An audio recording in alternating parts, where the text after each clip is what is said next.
starting our readings concerning medicine, the study of medicine, section 6 of the Merck Manual of Medical Information.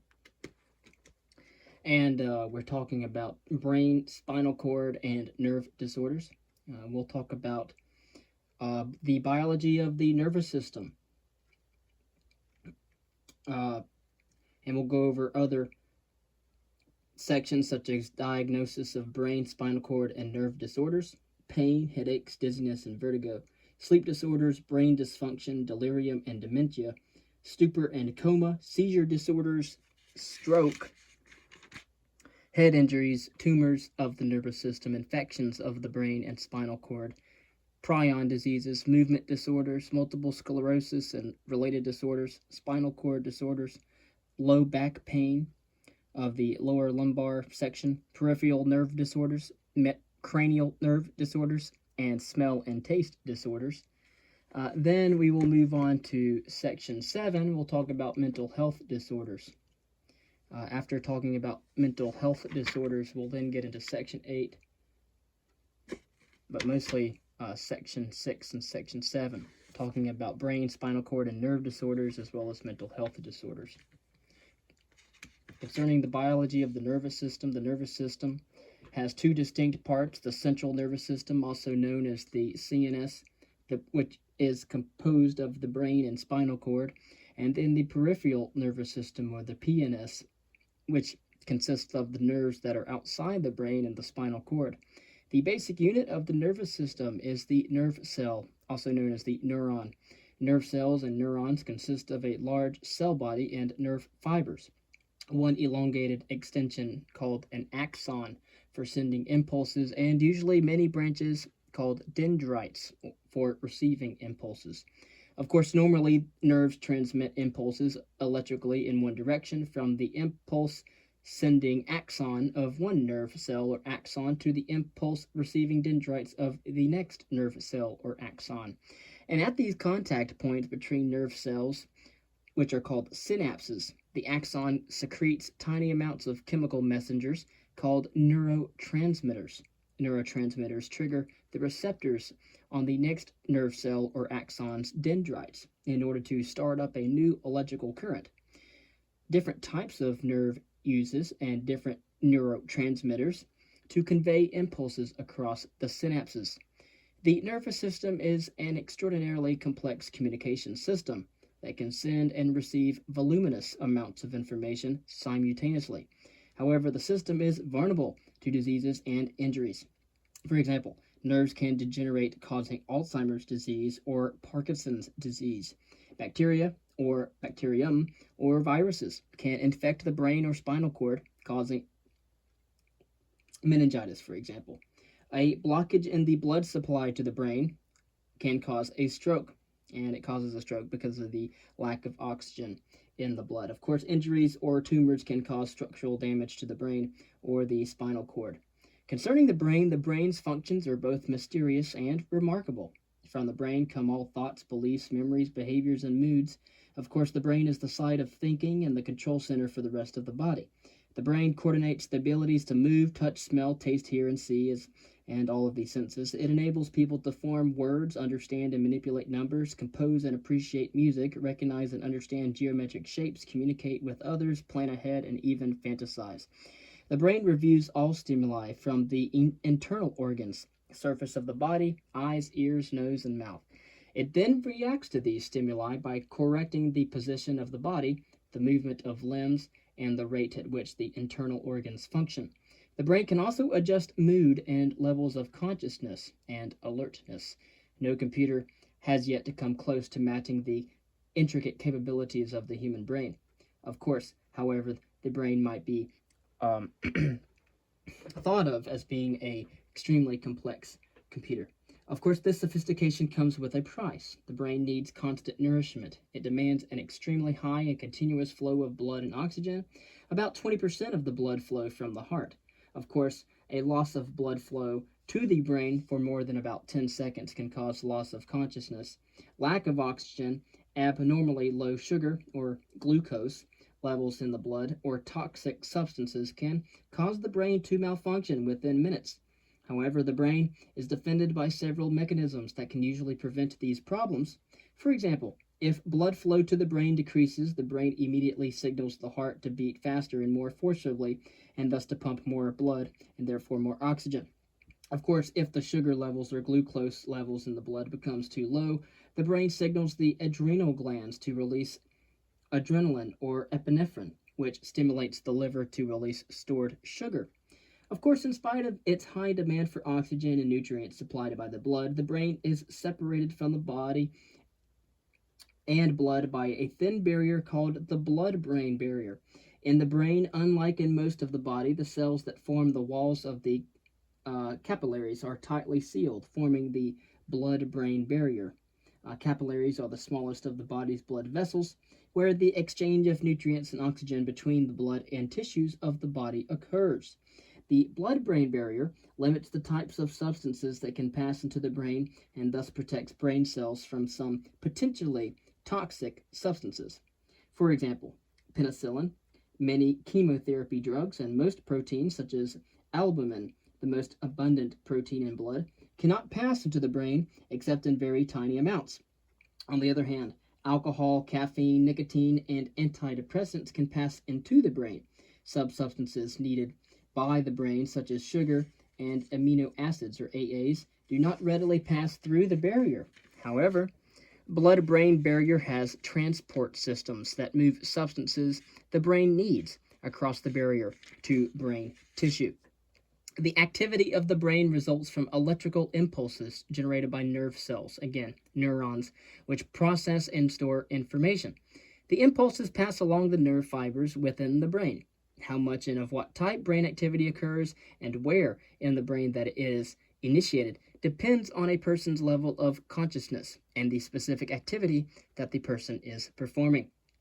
The brain has three main parts: the cerebrum, the brainstem, and the cerebellum. The cerebrum consists of dense, convoluted masses of tissue. The outer layer is the cerebral cortex, called gray matter. In adults, the cerebral cortex contains most of the nerve cells in the nervous system. Again, the nerve cells are called neurons. The cerebrum is divided into two halves, the left and right cerebral hemispheres. Of course, the hemispheres are connected in the middle by nerve fibers called the corpus callosum. Each hemisphere is further divided into a frontal, parietal, occipital, and temporal lobe. Very briefly, I do want to mention some of the hemispheres. The left hemisphere is operation in explored territory. We have positive effect, activation of behavior, word processing, linear thinking, detailed recognition, detailed generation, and fine motor action. The right hemisphere is operation in unexplored territory, where we have negative effect, inhibition of behavior, image processing, holistic thinking, pattern recognition, pattern generation, and gross motor action. The frontal lobes initiate many voluntary actions ranging from looking forward or looking toward an object of interest to crossing a street to relaxing the bladder to urinate. And the frontal lobes control learned motor skills such as writing, playing musical instruments, and tying shoelaces. They also control complex intellectual processes such as speech, thought, concentration, problem solving, and planning for the future. They control facial expressions, again, body emotions, body expressions, body moves and hand and arm gestures, and coordinate expressions and gestures with mood and feelings as well. Particular areas of the frontal lobes control specific movements, typically of the opposite side of the body. And in most people, the left frontal lobe controls most of language and its functions. The parietal lobes interpret sensory information from the rest of the body, and they control body movement as well. They combine impressions of form, texture, and weight into general perceptions. These lobes influence mathematical and language skills, which are controlled more specifically by adjacent areas of the temporal lobes. The parietal lobes store spatial memories that enable people to orient themselves in space. All that means is that the parietal lobes help people to know where they are and to maintain a sense of direction, which is to know where they are going. The parietal lobes also process information that helps people know the position of their body parts. The occipital lobes process and interpret vision, enable people to form visual memories, and integrate visual perceptions with the spatial information provided by the adjacent parietal lobes. The temporal lobes, however, generate memory and emotions. They process immediate events into recent and long term memory, as well as store and retrieve long term memories. They also comprehend or understand sounds and images, enabling people to recognize other people and objects, as well as to integrate hearing and speech. Collections of nerve cells, again, nerve cells are neurons. The basal ganglia, thalamus, and hypothalamus are located at the base of the cerebrum. The basal ganglia coordinate and smooth out movements. The thalamus generally organizes sensory messages to and from the highest levels of the brain, which is the cerebral cortex, providing a general awareness of such sensations as pain, touch, and temperature.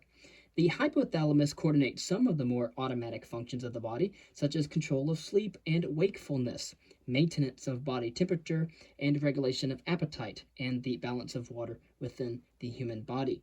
A system of nerve fibers called the limbic system connects the hypothalamus with other areas of the frontal and temporal lobes, respectively, which include the hippocampus and the amygdala. The limbic system controls the experience and expression of emotions, as well as automatic functions of the body. By producing emotions such as fear, anger, pleasure, and sadness, the limbic system enables people to behave in ways that help them communicate, as well as to survive physical and psychologic upsets.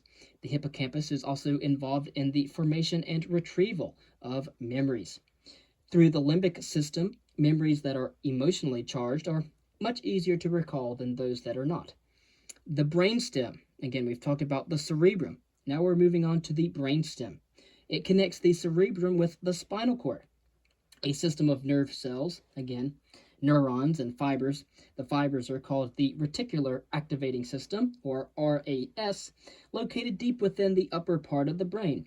And the brainstem controls levels of consciousness and alertness. Of course, the brainstem also automatically regulates critical body functions such as breathing, swallowing, blood pressure, also known as BP, and heartbeat. And it also helps adjust posture. And if the entire brainstem becomes severely damaged, consciousness is completely lost, and these automatic body functions cease. Death soon follows. Of course, the cerebellum, which lies below the cerebrum, just above the brain stem, coordinates the body's movements with information it receives from the cerebral cortex and the basal ganglia about the position of the limbs. The cerebellum helps the limbs move smoothly and accurately. It does so by constantly adjusting muscle tone and posture. The cerebellum interacts with areas in the brainstem called vestibular nuclei, which are connected with the organs of balance, semicircular canals in the inner ear. Together, these structures provide a sense of balance. The cerebellum also stores memories of practiced movements, enabling highly coordinated movements such as a ballet dancer's and to be performed with speed and balance. Of course, the brain and the spinal cord are covered by 3 layers of tissue. The thin matter is the innermost layer, which adheres to the brain and spinal cord. The delicate spider web-like arachnoid matter is the middle layer, and the space between the arachnoid matter and the pia matter, again, the pia matter is the innermost layer. And of course, the space between the arachnoid matter and the pia matter, which is the subarachnoid space, is a channel for cerebrospinal fluid, which that fluid helps protect the brain, as well as the spinal cord. Cerebrospinal fluid flows over the surface of the brain between the meninges. It fills internal spaces within the brain, the 4 ventricles, and it cushions the brain against sudden jarring and minor injury. The leathery dura matter is the outermost and the toughest layer. The brain and its meninges are contained in a tough, bony protective structure called the skull. And the skull is the vat which the brain finds its home.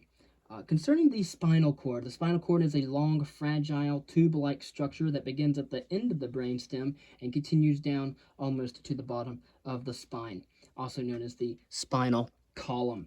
The spinal cord consists of nerves that carry both incoming and outgoing messages between the brain and the rest of the body. It is also the center for reflexes, such as the knee-jerk reflex. Like the brain, the spinal cord is covered by 3 layers of tissue. We've talked about those. The meninges. The spinal cord and meninges are contained in the spinal canal, which runs through the center of the spine. And in most adults, the spine is composed of 26 vertebrae, which are the individual bones of the back. And just as the skull is that which protects the brain, vertebrae protect the spinal cord. The vertebrae are separated by discs made of cartilage, which act as cushions, and they reduce the forces that are generated by movement, such as walking, jumping, and running. Like the brain, the spinal cord consists of gray and white matter. The butterfly-shaped center of the cord consists of gray matter. The front wings, also called horns, contain motor nerves, which transmit information from the brain or spinal cord to muscles, stimulating movement. The back horns, or wings, contain sensory nerves, which transmit sensory information from other parts of the body through the spinal cord to the brain.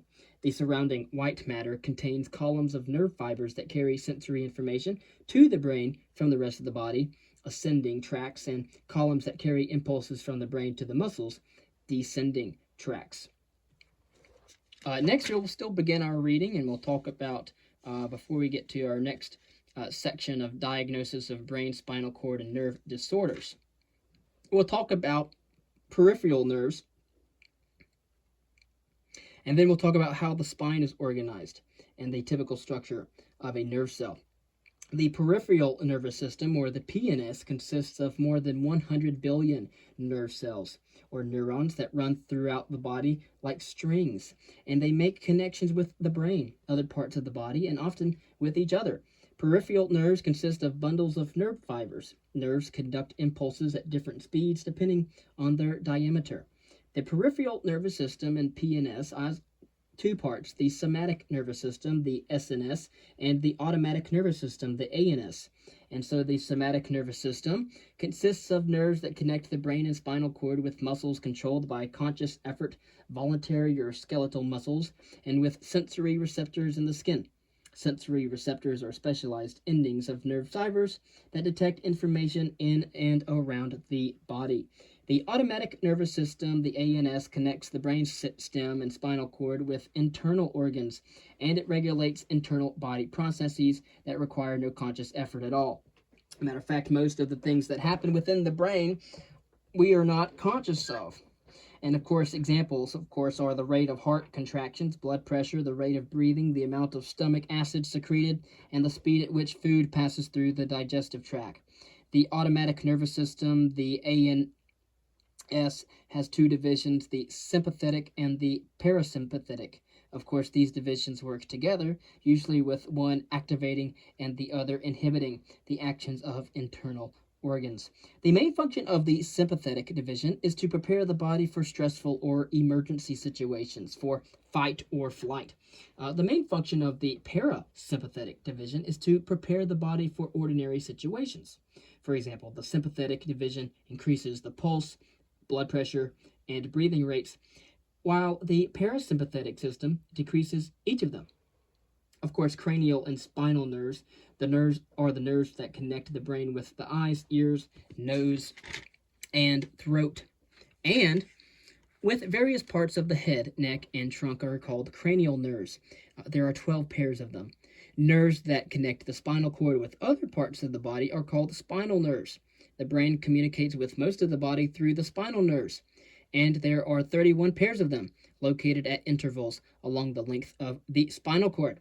Several cranial nerves and most spinal nerves are involved in both the somatic and autonomic parts of the peripheral nervous system, PNS. Spinal nerves emerge from the spinal cord through spaces between the vertebrae. Each nerve emerges as 2 short branches called spinal nerve roots, one at the front of the spinal cord and one at the back. Nerves at the front, which are motor nerves, carry commands from the brain and spinal cord to other parts of the body, in particular skeletal muscles. Those at the back, which are sensory nerves, carry sensory information about the body position, light, touch, and temperature, as well as pain, to the brain from other parts of the body. And each sensory nerve carries information from a specific area of the body called a dermatome. And after leaving the spinal cord, some spinal nerves form networks of interwoven nerves called nerve plexuses. In a plexus, nerve fibers form different spinal nerves, and they are in a plexus, nerve fibers from different spinal nerves are sorted and recombined so that all fibers going to or coming from one area of a specific body part are put together in one nerve. And then we have the effects of aging on the brain, the spinal cord, and the peripheral nerves. Brain function varies normally as people pass from childhood through adulthood to old age. During childhood, the ability to think and reason steadily increases, enabling a child to learn increasingly complex skills. During most of adulthood, brain function is relatively stable. After a certain age, which varies from person to person, brain function declines. Of course, we're thinking about developmental psychology here, as well as cognitive psychology. We're studying the brain and how it develops over time, and different critical thinking skills and the ability to use or reason tends to develop from the time of a toddler all the way to the time of the middle 20s. Of course, different aspects of brain function are affected at different times. Short-term memory and the ability to learn new material tend to be affected relatively early on. Verbal abilities, including vocabulary and word usage, may begin to decline at about the age of 70. Intellectual performance, the ability to process information regardless of speed, is usually maintained until about the age of 80, if no neurologic disorders are present. Reaction time and performance of tasks may become slower because the brain processes and its nerve impulses are slower. Of course, however, the effects of aging on brain function may be difficult to separate from the effects of various disorders that are common among older people. And as these disorders include depression, stroke, and underactive thyroid gland or hypothyroidism, and degenerative brain disorders such as Alzheimer's disease. Of course, as people age, the number of nerve cells in the brain usually decreases, although the number lost varies greatly from person to person and depending on the person's health, and so the individual is sovereign. Of course, as the number of nerve cells decreases, new connections are made between remaining nerve cells. These connections may help compensate for the loss of nerve cells. In addition, the brain has more cells than it needs to function normally, a characteristic called redundancy. Redundancy may also help compensate for the loss of nerve cells that occurs with aging and disease. Furthermore, new nerve cells may form in some areas of the brain, even during old age. And as people age, blood flow to the brain may decrease as well by an average of 20%. And so the decrease in blood flow is greater in people who have arteriosclerosis affecting the arteries to the brain, also known as cerebrovascular disease, which may be associated with smoking, high cholesterol levels, diabetes, or high blood pressure. The decreased blood flow that results from these conditions can cause nerve cells in the brain, again, nerve cells or neurons, and that can cause these neurons in the brain to be lost prematurely. Consequently, brain function may decline prematurely as well. Concerning the spinal cord, as people age, the bone of the spine may overgrow, putting pressure on the spinal cord, and as a result, the number of axons in the spinal cord decreases, leading to a slight decrease in sensation. And peripheral nerves as well. As people age, peripheral nerves may conduct signals more slowly. Usually this effect is so minimal, however, that no change in function is noticeable. Also, the peripheral nervous system's, or the PNS's, response to injury is reduced as well. When the axon of a peripheral nerve is damaged in younger people, the nerve is able to repair itself as long as the cell body is undamaged. Of course, this self-reparation occurs more slowly and incompletely in older people than in younger people, making older people more vulnerable to injury and disease. Before moving on to the diagnosis of brain, spinal cord, and nerve disorders, and the medical history and physical examinations thereof, we will first talk about a typical structure of a nerve cell.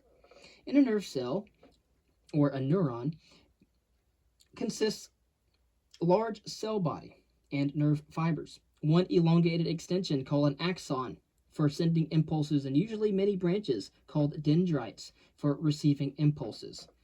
And so then we have the axon is the long part, and of course the dendrite is the branches that come from the axon. They extend out from the cell body. Each large axon is surrounded by oligodendrocytes in the brain and spinal cord, and by what's called the Schwann cells in the peripheral nervous system, or the PNS. The membranes of these cells consist of a fat called lipoprotein, and it's also called myelin. Of course, the membranes are wrapped tightly around the axon, forming a multi-layered sheath.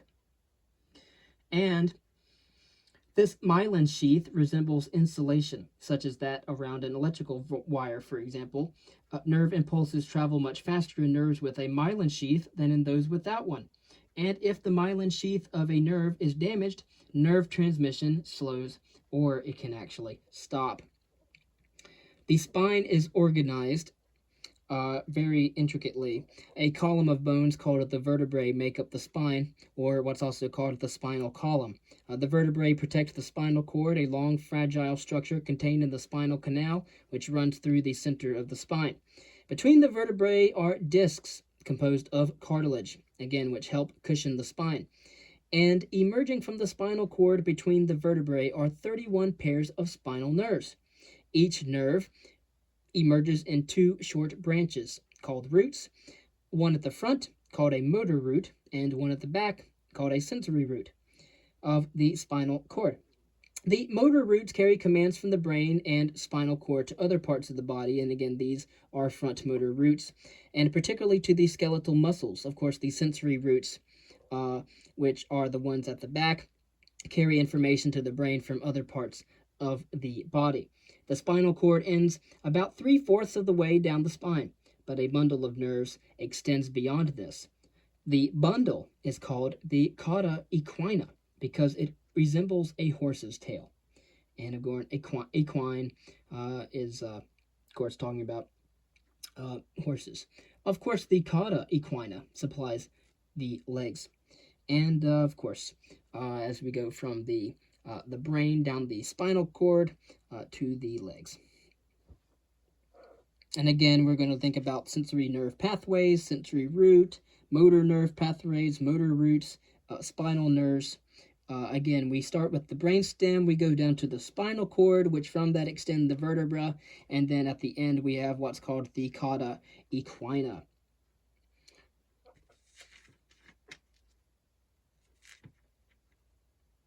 And again, it is important to remember that what connects one axon or to another axon is the myelin sheath, and you're going to have a synapse that connects one cell body to another cell body, and the little tiny branches and arms that come off of the axon or off the cell body are called dendrites. So next we'll talk about the diagnosis of brain, spinal cord, and nerve disorders. And then, after that, we'll talk about pain. Talk about the evaluation of pain, the treatment of pain, and how non-steroidal anti-inflammatory drugs work.